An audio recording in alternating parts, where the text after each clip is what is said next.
one thing I really want to go into with you, and it's going to take a few minutes or more, you know me, but that's a discussion about water and sewer rates. There's a lot of chatting going on right now, and it's disturbing to me because it's disingenuous not just to this township board, but also to our department heads who are involved in this rate setting process, to our engineer, to our expert financial advisor, utility financial services that we use. A lot of chatter going on, and I'm disturbed by it. And somebody had made the suggestion that, hey, maybe the township needs to have a conversation to explain this to the residents, and I think we should. I mean, we've done it before. We did it in 2016, coincidentally another election year, where there's a lot of chatter about water rates. And we explained to people what was going on, how our rates are set, why it is, and I think most people got that. But we've had probably 500, 600, 700 homes come to be built in this town since then. So there's a lot of new folks, and they don't know the answer. In fact, one of the person who's the most vocal about this moved here 18 months ago, and obviously has no history here. Never came to a board meeting, never got involved in the community, and now they're making a lot of noise about this. But they weren't around 4 years ago when we had these discussions. So, in fairness, other than she probably should have called one of us to talk to someone who's more informed than she is. Can't blame her for not knowing something that happened before she moved here 18 months ago. So I want to make sure the public hears from us what's going on with water and sewer rates, because I don't like misinformation clouding people's judgment about how their government is performing. Let's go into that a little bit. And this is going to be very basic. I apologize to you those of you that have heard this before, but please understand, many haven't. So bear with us. But please pay attention, because this is important. You need to understand this. If you guys could get the screen up here. There you go. Just so everybody knows, we don't make water here in Washington Township. We buy the water from the Great Lakes Water Authority. Historically, we bought it from Detroit. Detroit operated this massive system that served all the suburbs, and we bought from them. But the Great Lakes Water Authority kind of became a go-between between us and Detroit. They leased all Detroit's assets several years ago, and now they provide the service to all of the suburban towns. The township buys from the Great Lakes Water Authority, and then we turn around and we sell to our customers. But it's not like we just receive water in one hand and hand it off to the customers. We actually have to transmit it through a complex system we had to build, both on the sewer and water side. Water to bring the water system to bring the water in, sewer systems to take what comes out of it out from your house. And so, in addition to the costs we pay Great Lakes Water Authority, we have to pay for our own system. We manage a massive amount of local assets right here in Washington Township. Yes, sorry about that. Like I said, you got the B team when it comes to this sort of thing. So, what do we own? What do you, the Washington Township residents, own in terms of utilities? Well, you had a sewer system, 74 miles of sanitary main we own here. You own, I own, we all own. 5 pump stations with 2 more pending, 1 meter pit, a sewer plant, and 3% ownership of the 11-member district, meaning when you flush your toilet and it goes through the township system, your system, and it leaves the township system, it doesn't just disappear. It goes through a complex series of pipes through the county system and then into a Detroit system. The county system is owned by 11 towns in our county, and it's managed by Candace Miller, and she's doing a great job. But we own 3% of that system with the other towns, so we bear their costs. And there's a lot of costs with that aging system, as you know, with sinkholes and that sort of thing. And she's doing her best, and we're bearing some of that cost, though, because it's got to be fixed. Well, part of the cost, again, is that Fraser sinkhole. Is that correct? There's been multiple sinkholes in that system. Again, Candace is extraordinary. Her predecessor, you can argue, did not do the maintenance that should have been done. There's an awful lot of costs that we have to pay the county for that sewer system as part of the ownership of it. That is due to maintenance that has to be caught up that maybe should have been done 20 years ago. I also see where she's trying to sue the manufacturers of the flush wipes to tell them it's not flushable, even though the package says it's flushable. Yeah, it's a good move. But understand, outside of the county, we own 74 miles of main, sanitary main. And then with the county and these other towns, we own 3% of that overall district that's south of our town. That's the sanitary side. The water side, we own 115 miles of water main.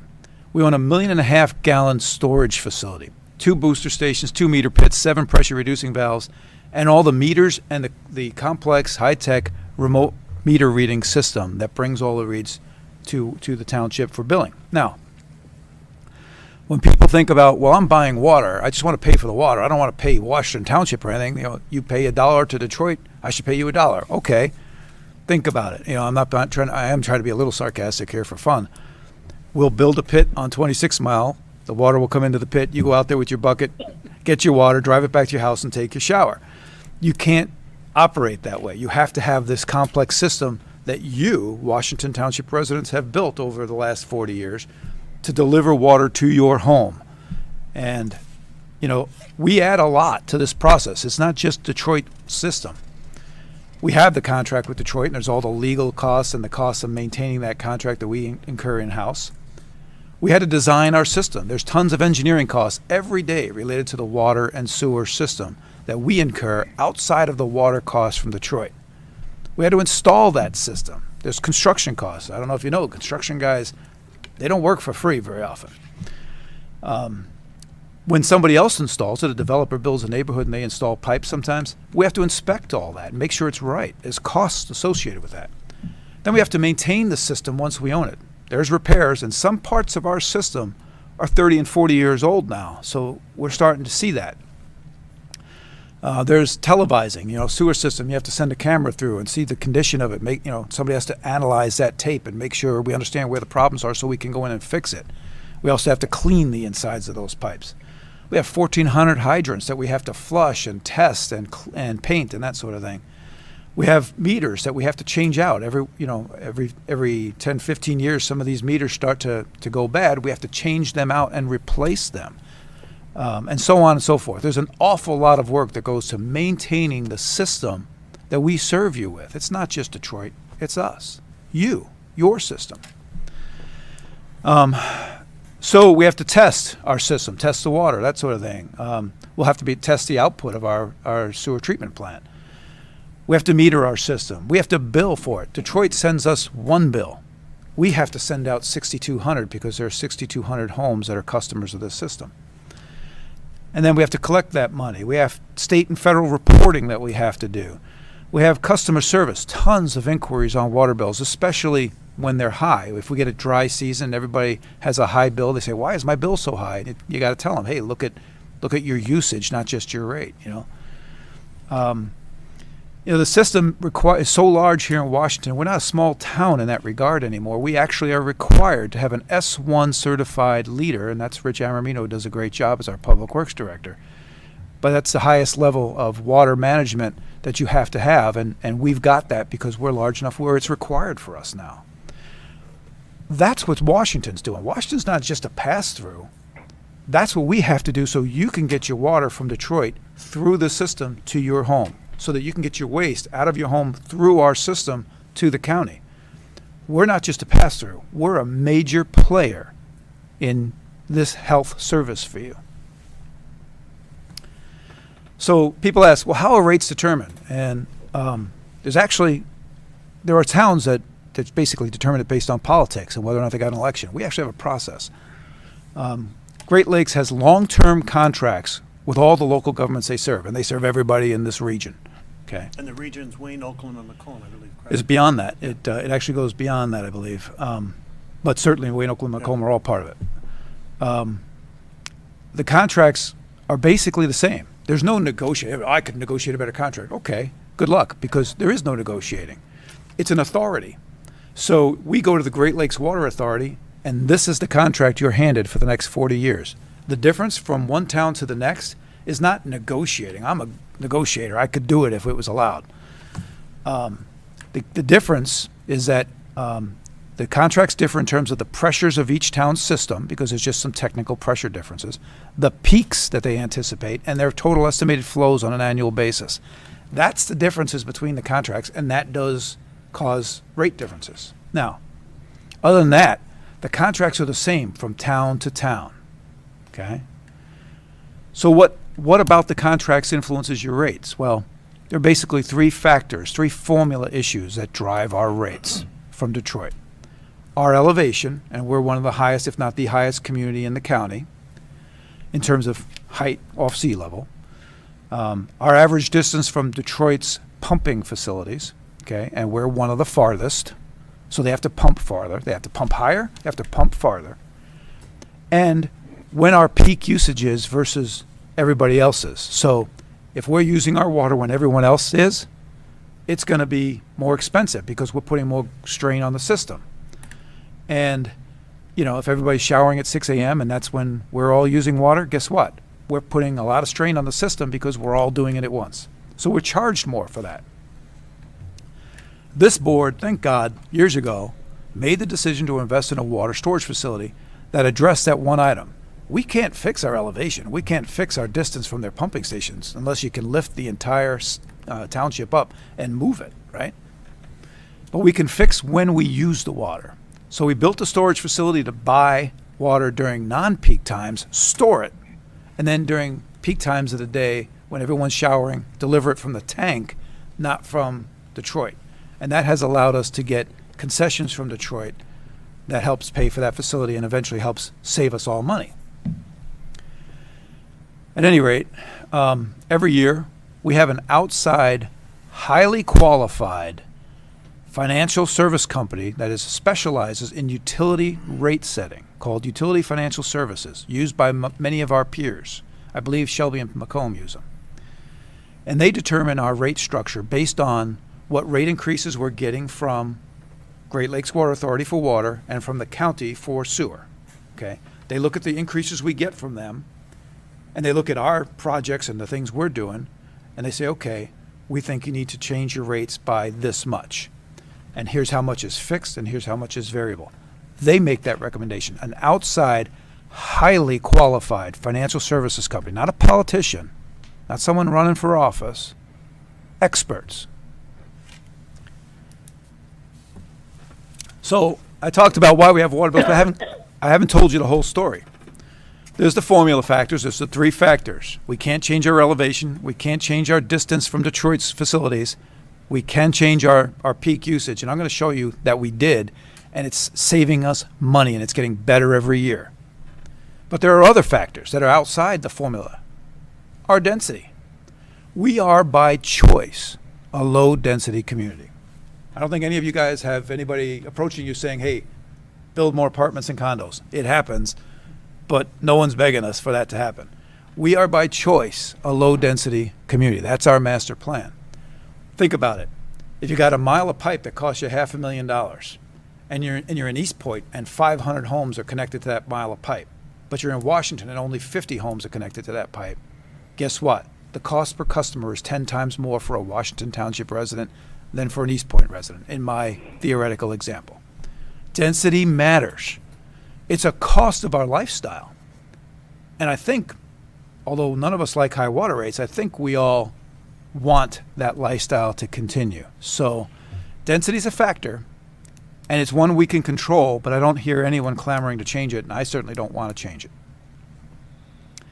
Usage is also a factor. If you moved here from Sterling Heights or from Dearborn Heights or someplace else with 50-foot lots, St. Clair Shores, 50-foot wide lot, and you moved into Washington with a 120, 200-foot wide lot, you're watering a heck of a lot more lawn than you were in East Point or Sterling Heights or St. Clair Shores. And that's not anything we can control. That's what you can control. But that's the choice you made, and you make that choice every day. So usage is a factor. And then politics is a factor. I can tell you that there are towns that won't make a rate increase when they know they need one and they know their system is in trouble. But they don't do it because they're worried about politics. Funny story. 2016, we had an election. Anybody remember that?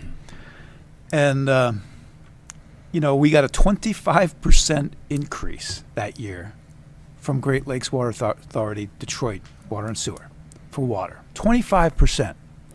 And we looked at each other and said, what are we going to do with this? And it was election year. And I said, we got to pass it through. We can't pretend it didn't happen. But I can tell you there were other towns that said, oh, it's an election year. Let's wait till next year. And they got through their election fine, a little easier than I did. And they came through, and then they hit everybody with the increase. So politics does influence it. We don't play that way. And you've got a board of business people. So we tell you the truth. We tell you what it's going to cost for the service, and that's what happens. And we do our best to mitigate it, like when we built the water storage facility. But we're honest with you. And I don't think that is bad, is it? Dan, does some communities also spread it amongst all their community instead of just the users?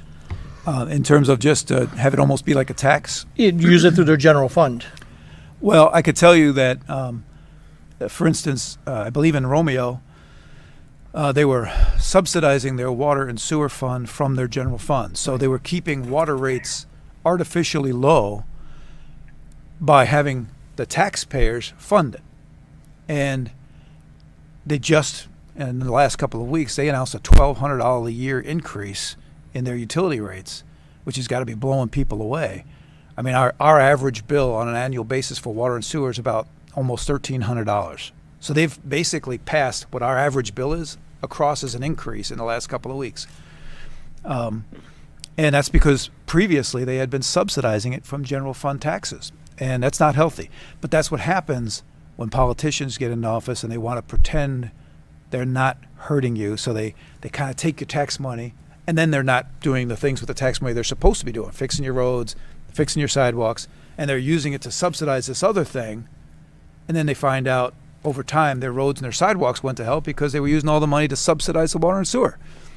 So politics plays a factor in other towns. And when you're making comparisons, you have to understand that. But this is a board of business people, and we're pretty straight. We don't mince words here.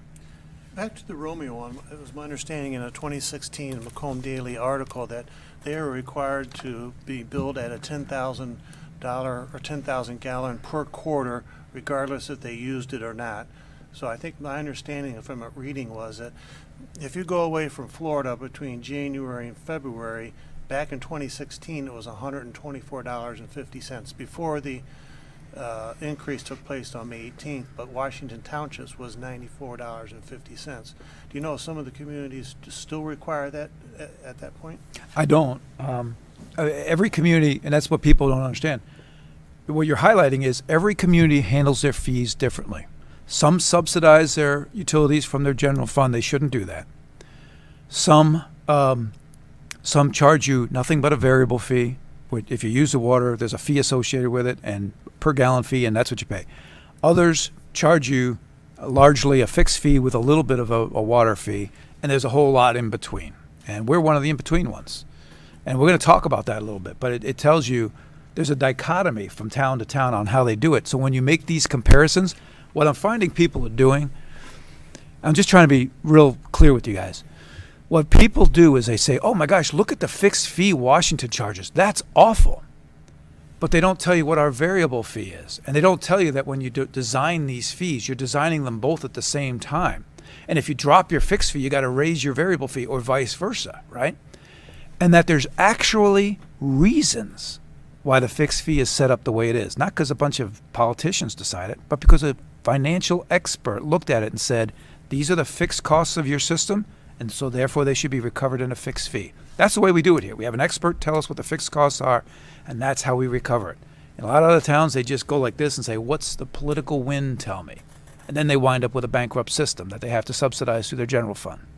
And we're 20% below the Great Lakes Water Authority on their fixed fees, I believe. You're going to get I'll get in. Yeah, let me get there because. Okay, I told you that we were one of the three formula factors is elevation. Anyone want to argue with this? The map is a heat map. It shows that in the north west part of Macomb County, that's the highest part of Macomb County. That's parts of Bruce and parts of Washington are the highest parts of Macomb County. There's roughly a 220-foot elevation drop from the center of Washington to 26 Mile Road on the border with Shelby. Shelby gets even lower from there. And if you want to compare us to Macomb Township water rates, Remember, Macomb Township, going from our township hall in Washington to Macomb Townships is another 80 feet drop. So in that formula from the Great Lakes Water Authority or Detroit, that plays a factor. They get cheaper water than we do because they have to pump it up higher to Washington Township. And second factor, they have to pump it farther because we're farther away. These are just, it's math, you know, and it's all driven by a formula that's contractual that is the same throughout the Great Lakes region. It's not, you know, significant, or it's not specific to Washington. I think the highest point we have here is Stony Creek, and you can see the Rensen from here. You can see the Rensen. Yep.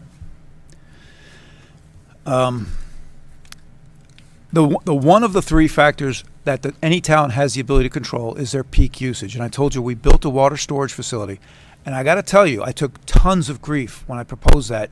It took me 3 tries to get it through the board because there was a lot of questions, a lot of concerns by the very people, some of the very people that are out there pushing the negative on this right now.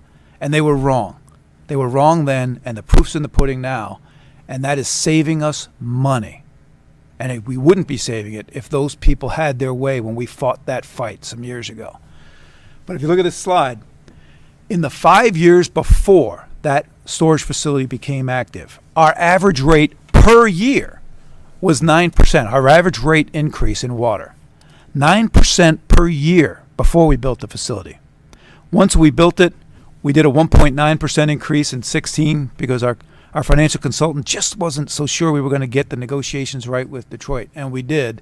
And the next year we had a 0% increase, 2017. The next year we took rates down on water by 0.5%. The next year, 0. And I've told the board, I believe, unless something weird happens at Great Lakes where they hit us with a sudden big thing, I believe we can go another several years without a rate increase because we built the storage facility that many people mocked and said we shouldn't build. That's a great investment for us. I've done the calculations based on, since we built it, the rate increases Detroit has passed through to us and others add up to somewhere around 13%. Your rates already would be 13% higher today if we didn't build that facility. And every year that goes by with us freezing rates and them raising rates, that savings goes higher. In fact, when you start comparing us to others, understand 4 years ago, we were very bad versus others. We're still a high rate because of the elevation and the distance. But we've squeezed that number. We're not as bad. We're still bad. We're not as bad because every year that goes by that those other towns have to pass through a Great Lakes increase, we don't have to pass it through to you. We eat it because we can because of the storage facility. So we're getting better with every year. And right now, the differential on your bill is 13%. That's a success, and you could be proud of that. So I saw a flyer flying around that compared us to other towns, and the way the flyer was drawn up, and I'm going to hit hard on this one, so forgive me, was not, let's just say it was I'll be nice. It was disingenuous. It showed Washington's rates like this, and then the graph showed Shelby like this, and Macomb like this, and how big of a difference it was. And I'm going to get to why that was. A little bit of number manipulation going on there. Pay very close attention when I get to that slide. Here's how we really compare. The average residential, I'm losing my voice. The average residential customer in Washington Township uses 10,723 units in a year. Units being 100 cubic feet. 10,723. That's over a 3 or 4 year average. We calculate that because some years you have a lot of rain and there's less water, lawn watering. Other years you don't have much rain. There's a lot of water. So you got to take it average over time. So 10,723. That's the average. Basically 107 units if you count a unit as 100 cubic feet. So if you took that, knowing that all the towns we're comparing to, some have heavy fixed rates, some have very little fixed rates, but they get their money out of the variable rate. You know, every town structures a fixed variable ratio differently. So if you just assume they all use 10,723, like the average in Washington, what would the annual water and sewer bill be for each of those towns? Macomb is clearly doing great. You know why? 60-foot lots, tons of density, 90,000 people, 95,000 people. I don't think anybody watching here today wants us to look like that, okay? but they get economies of scale. Plus, they're lower in elevation, and they're closer to the Detroit facilities. They got the trifecta. They're doing great. Chesterfield, a little worse off. A little worse off. Less people. Less people to spread those fixed costs over. You take that 10,000 units and price it out at Shelby, much closer to us. It looks like, Clinton and Shelby are much closer to us. Washington's the worst of the people we compared to. You know, we had to pick some people nearby. Where the second worst on this list, because we chose Rochester, it's in Oakland County, but it's also one of the far-flung and high towns, and we just wanted to compare. And they're actually slightly worse than us because of those factors, okay? But if you look at Washington versus Clinton, the next lowest, you're talking about, less than $100 difference, it looks like. About $100 difference. Probably $250 difference per year to Shelby. That's what we're talking about. $100 to $250 difference between us and Shelby and Clinton for both water and sewer. And people are saying, wow, this is awful. Washington's terrible. You're farther away, you're higher in elevation, and you're far less dense. Do you want to look like Clinton Township? Great town, no knock on it. Is that where you want to live? No, you chose Washington, right? So the chart next to it is kind of telling too. It shows you the number of customers each of those water and sewer systems have. And Macomb obviously has a ton of homes. Those are homes, basically, within reason. Look at Washington. Look at little Washington. Little Washington on the far right there. We have no economies of scale. We have 6,200 homes as our customers. So the fixed cost of our system, every mile of main we have to put in, gets spread over a much lower number of people, so the cost per customer goes up. Unlike Clinton, unlike Shelby, unlike Macomb, unlike Chesterfield, and so on. We just have less people. It's our lifestyle. That's what we've chosen.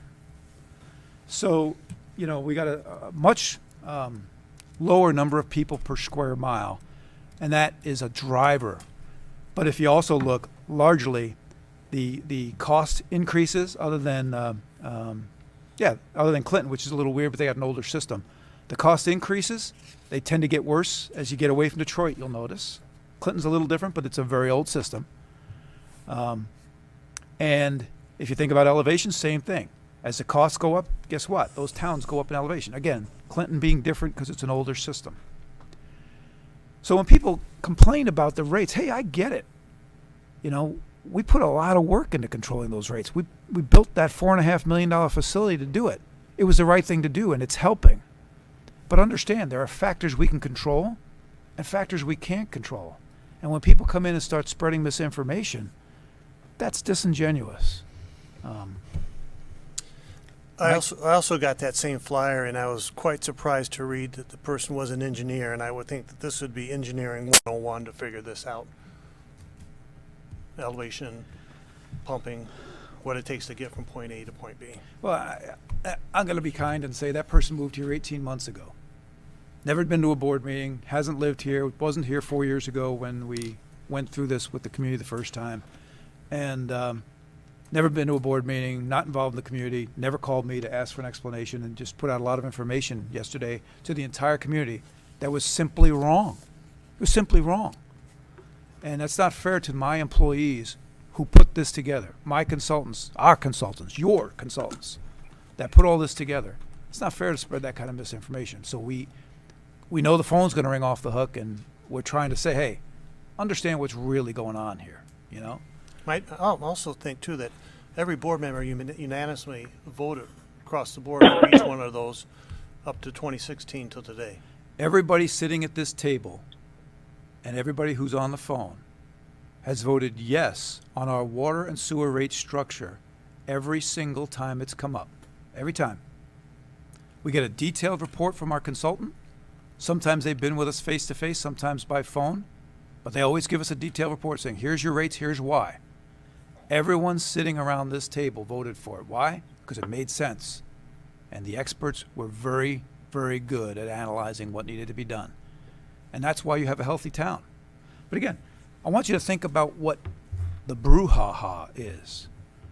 Compare Washington Township's annual bill for 10,723 units to Clinton Township and you're talking about $100, I think, if I read the graph correctly. We're fighting over $100 a year, knowing all the things we know about our density, our height, and our elevation, and all the other factors that come into play that are outside of our control. You know, when someone puts something out like the piece that I saw yesterday, again, this isn't about politics. This is about making sure our residents are properly informed with the right facts. And, you know, I talked about Romeo already. You have to understand, people complain about the fixed portion of their bill because they think the fixed portion is something, you know, we get billed from Great Lakes Water Authority for the water, and people think, well, I'm buying water. Okay, why am I paying this fixed charge? They think it's something the Washington Township tax on. Like that's our addition. That's our booty for just swapping the water back and forth. Like we're swapping things out.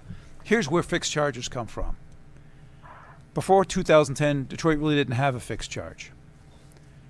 In 2010, they began charging a part of their bill fixed and a part based on the number of volumes each town used. At that point, they were doing 13% of the bill was fixed, roughly. Over time, they changed that to the point where they're at 60%, and that's where they feel is the right number.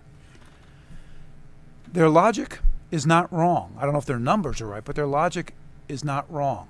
A portion of their system, the cost, is incurred whether we as Washington Township use a single drop of water. They had to put the pipe in the ground. They had to hire the engineer. They had to buy the compressors. They had to do all this stuff and go bond it and everything else. And if we never turn the spigot on, they still have to get their costs back. So they have to get something back whether you use water or not. That's what a fixed charge is. And if you think that's an abominable thing, how many of you go out of town and you still pay your full taxes because you're required by law to do it? You may be out of town 3 months, but you still have to pay for the police and the fire and the ambulance and the school and the library and the Parks and Rec and so on. Why? Because those things had to be acquired. Those things had to be organized. Everything had to be set in motion for you. If you choose to leave town, that's a choice you make. But you can't offlay your costs now to everybody else because a couple of months out of the year you're not here. It's just not practical. It's the same thing with your water system. So fixed costs have a legitimate reason.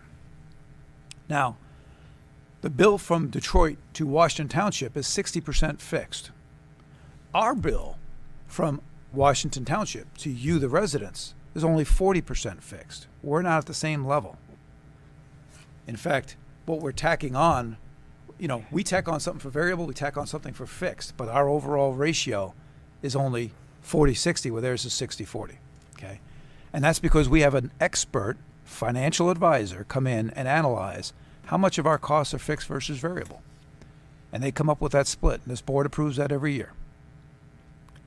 It is not us just pulling numbers out of the air. It is not a Washington Township add-on, as has been falsely represented.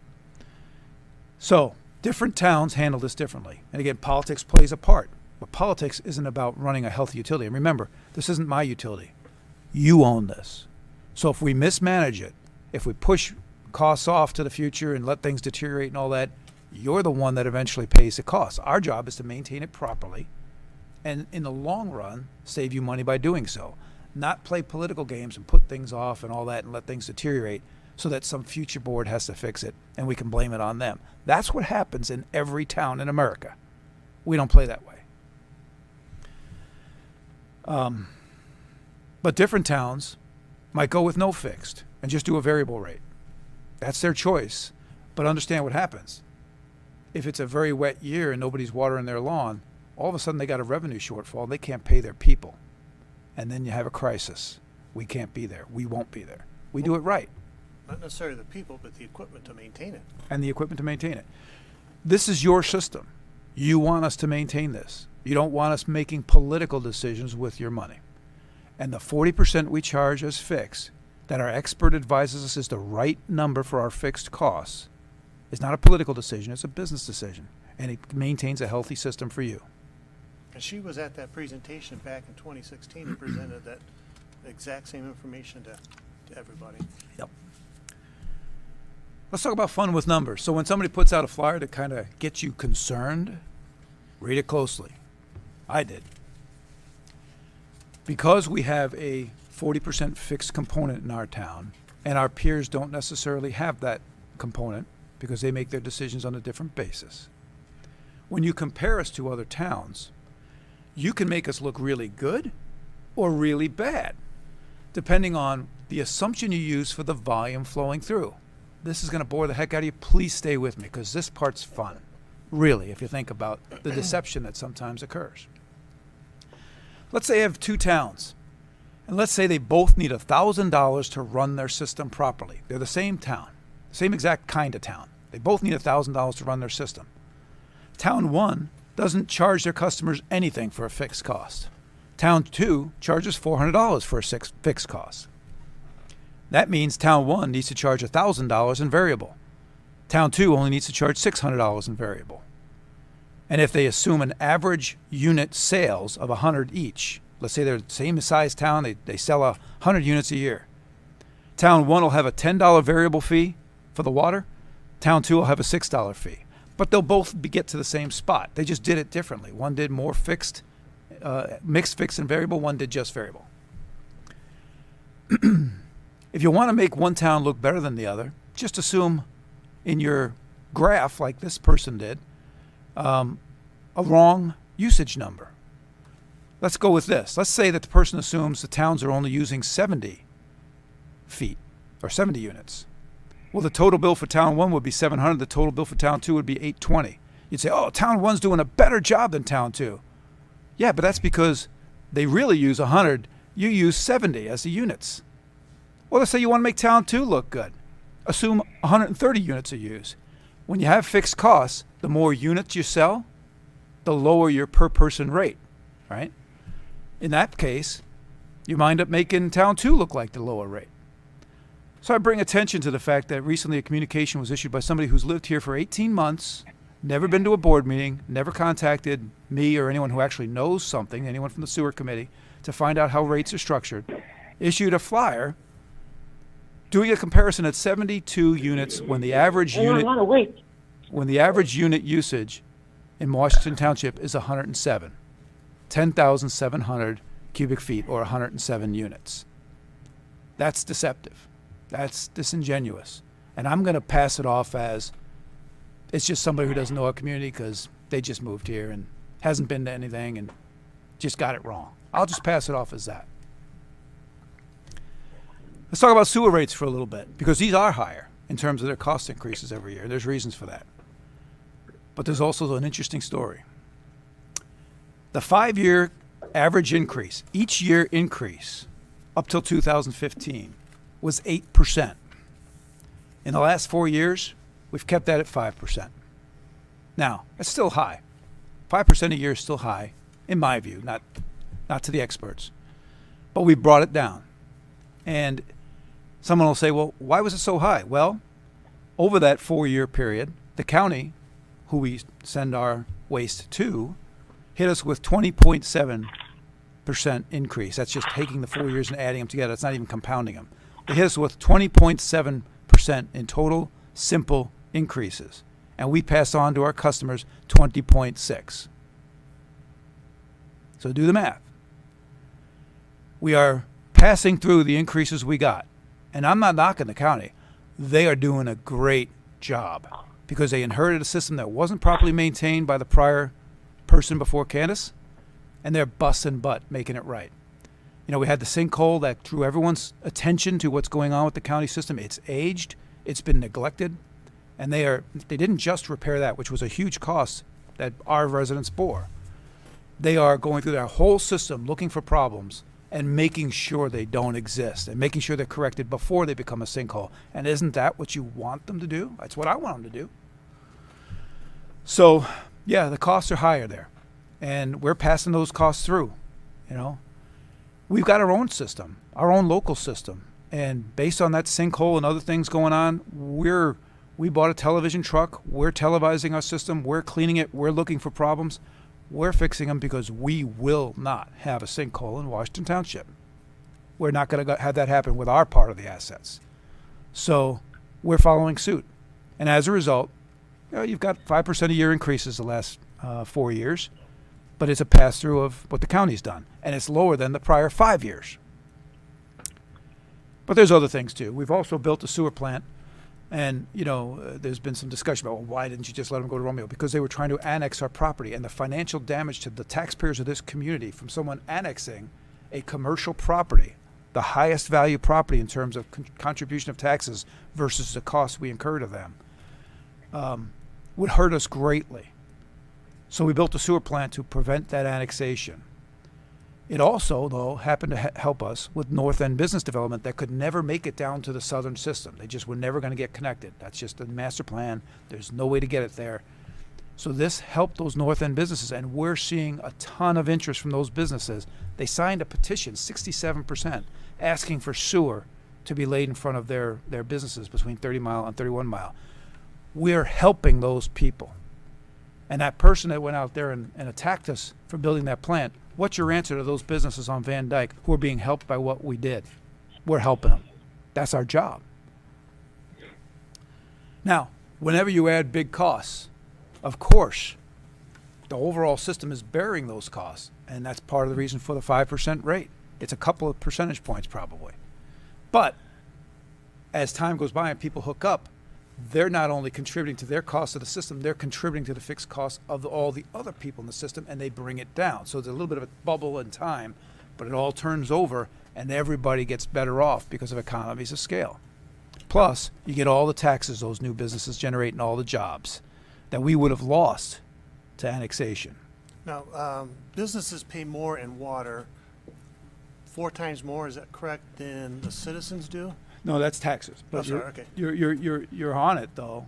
The reason the annexation threat was such a threat is if we lose prime commercial land to Romeo, that's commercial land that would be adding taxes that, if it's industrial, would be 4 times as much in taxes as the cost it incurs to serve those businesses. If it's commercial, it would be 2.5 times as much in taxes as what it costs to serve those businesses.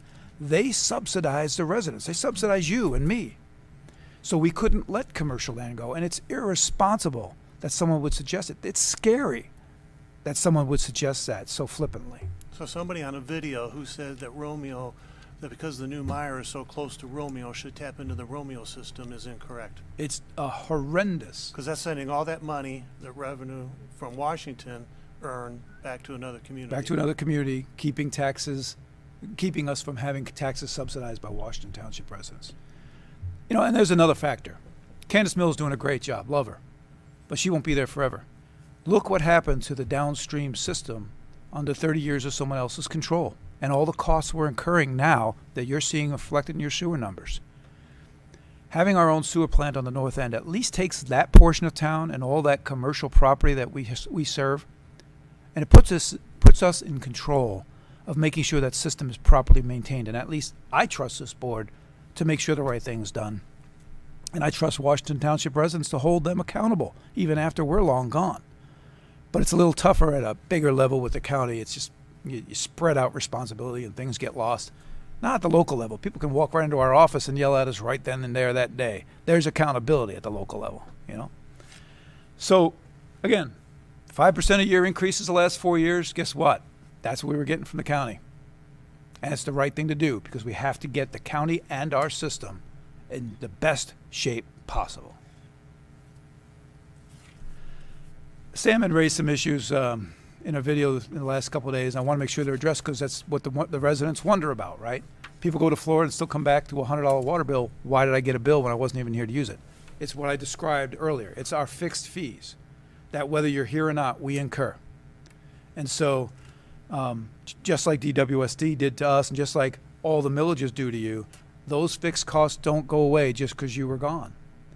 And the only fair thing is to make sure you're bearing your share of the fixed costs that were incurred to serve you. Otherwise, we have to lay them off on all the other residents, and that's not fair to them. And again, it's not as if we just come up with a number willy-nilly. There's an analysis done by an outside expert that tells us this much of your cost is the fixed cost, this much is the cost that will go away if nobody uses water, and bill it properly. We're doing it the right way. Maybe other towns aren't. Washington's doing it the right way. We're making business decisions, not political decisions. Another question raised was It shouldn't be fair for a quarter of the town to pay for sewer and water for the other 75% of the town that is on water and septic. They don't. And I'm not sure where that comes from, but I do think some residents think that the sewer customers paid for the sewer system. No taxpayer pays for the sewer system or the water system. The sewer and water customers, they're not paying for anything the well water and the septic people do. Those are separate bodies. They are totally kept separate in the government. If it was taken out of the general fund, that would be occurring. But if we were doing what Romeo was doing, then it would be a problem. But we're not doing that because we're making the right decisions. Again, I'm not trying to beat anybody up. This is just, you have to understand what's going on so you can make the right decisions about your bill. I had made the comment during an update recently that watch your bill. It's going to be a little higher than usual because you're home due to COVID and you're washing your hands more and you're flushing your toilet more. And I was questioning on whether that was a legitimate excuse for the high bills. Well, I gave you the reason why our bills are higher than other towns. Those were the 5 or 6 reasons I went through on another slide. But that's not what I was saying. I wasn't saying that's the reason for high bills. I was saying that's the reason why you may see an uptick in this bill versus 1 year ago's quarter. And here's the data. It shows it. You see the water units in the first column, the first blue column, and you see that they're higher this year. And that's because people were home. This is the first quarter, remember. Nobody's watering their lawn. So this is just us flushing the toilet because we're home, washing our hands because of COVID. And I suspect in the second quarter, that differential year to year, because you see the yellow blue column is the second year, is this year, the current year. I suspect you'll see in the next quarter, the differential between years will be even more because the COVID crisis covered a greater portion of our billing cycle. During that period, by the way, water rates didn't change. So it's not that, we snuck in a rate change. The water rates, again, stayed the same. It's just usage that's causing that overall uptick. And that usage is on everybody's bill when it goes out. Yeah. So they can see exactly where they were a year ago. Yeah, they can see this year versus last year, and you'll see, for most people, not for everybody, you'll see an uptick. And that's just because you're using it more. Expect to see one, and that's why I warned people. I was trying to tell people, hey, when you get your next bill, it's going to be even worse. So please, right now, start planning because you want to make sure you do the right things. A lot of questions raised about who's voting for all these water increases. He got singled out. I'm glad it was him and not me. Voting many times to increase water bills. And, again, he's been in place. I've been here for 12 years. He's been in place since November 2016. Since November 2016, we've had 3 votes on water rates. 2 to keep them flat, 1 to lower them. And he's voted yes on all those. He's never voted for a water increase. All of us at this table have voted for the 5% increase in sewer every year because of the infrastructure problems I told you about. Every single board member. Because it was the right thing to do to make sure you didn't have bigger financial problems and system problems down the road. But he got singled out. Glad it was him, not me. But you have to understand, we're making business decisions here. We're not making political decisions. And I'm trying to help you understand that. That's because I fell out of my chair.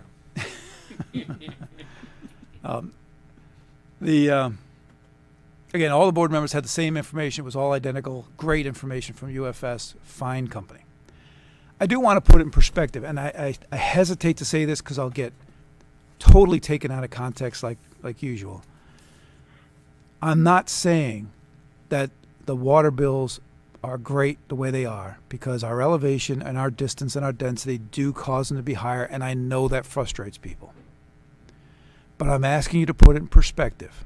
$100 difference from Clinton, $250 difference from Shelby on an annual basis. Put it in perspective. Put this slide into perspective. A gallon of milk costs you $3 right now. 1 bottle of water at the party store, if you make it into a gallon, is $7.50. A case is $1.22 a gallon. A gallon out of your tap from Washington Township is a penny a gallon. Put it in perspective what we're talking about here. When people try to get you riled up with misinformation, that's real information. So let's put it in perspective, okay? Compare it to your gasoline bill. Compare it to your cable bill, electric, gas, auto insurance. This is life-sustaining water delivered to your home clean as can be, a penny a gallon. So keep that in mind. It still doesn't mean we're not fighting for you. That's why we spent all that money on that tower or storage facility, and it worked for you, despite all the opposition. Another comment that's been made is that, as interest rates go up, our bond cost is going to go up, so we shouldn't have done all these infrastructure projects with the sewer plant and all that kind of stuff, because now it's going to drive all of your rates up as interest rates go up. Our bond is a fixed rate bond, as are most bonds. Fixed rate at a rate that is unbelievably low. We're stealing the money. And in 20 years, it goes nowhere. It's going to be in 20 years what it is today. So this is just misinformation. Again, I guess meant to scare you. Or maybe it's just because the person just hasn't lived here and only got here 18 months ago and never talked to anybody that knows anything here. But we do worry about your money. We did do the storage facility. We continue to always look for ways to save you money. And just so you know, on our website and on the Detroit website and the Great Lakes website, there's great ideas on how to save. Some of them are, look for leaks. You don't think you have a leak? I bet you do. And put dye in the back of your toilet and wait a few minutes and see, 15 minutes, and see if that dye comes out in the bowl. You got a leak. You may not hear it. You may not see it. Get low-flow toilets. I know they're paying for certain big jobs. Eat more brand and get a low-flow toilet because the savings on gallons per flush is tremendous. Get a new shower head. Post-1992 shower heads were double the water usage as the ones after that. And there's other ideas on the website. We want you to save your money. We want to find ways. And I don't want you to think because I'm being so blunt today that we don't want your ideas. If you've got ideas on things we can do better, we want to hear them. And we're always here. But that means picking up the phone or coming down to see us and just talking to us, say, hey, what about this? What about that? And we'll take the idea. If it's a good one, we'll take it. We'll steal it and make it our own.